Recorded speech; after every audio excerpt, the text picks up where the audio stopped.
علیکم ورحمۃ اللہ وبرکاتہ۔ الحمد للہ رب العالمین والصلاة والسلام علی رسول الکریم صلی اللہ علیہ وسلم۔ بسم اللہ الرحمن الرحیم۔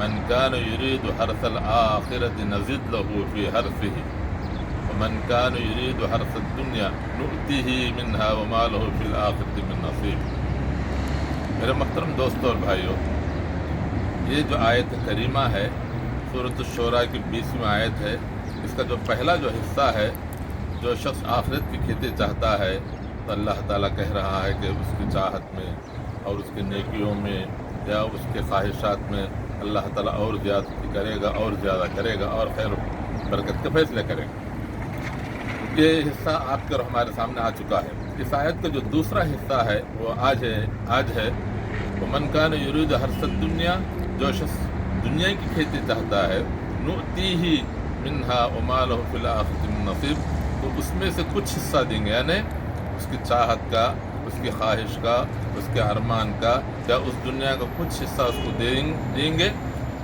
وما لہ فی الآخرۃ من نصیب، لیکن آخرت میں اس کے لیے کوئی حصہ نہیں رہے گا، وہاں خالی رہے گا وہ۔ تو لہذا ہمیں اور آپ کو چاہیے کہ اللہ تعالیٰ نے دنیا کی کھیتی چاہنے والے کو اس کا جو نتیجہ ہے وہ بھی آپ کے اور ہمارے سامنے بیان کیا ہے، جو آخرت کی جو کھیتی چاہنے والا ہے اس کا نتیجہ ہمارا اور آپ کے سامنے ہے۔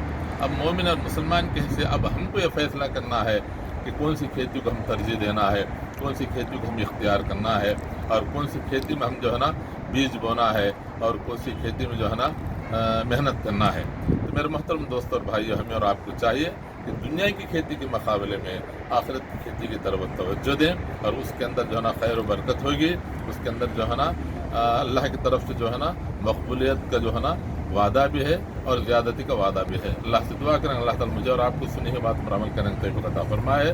شکریہ، جزاکم اللہ خیرا۔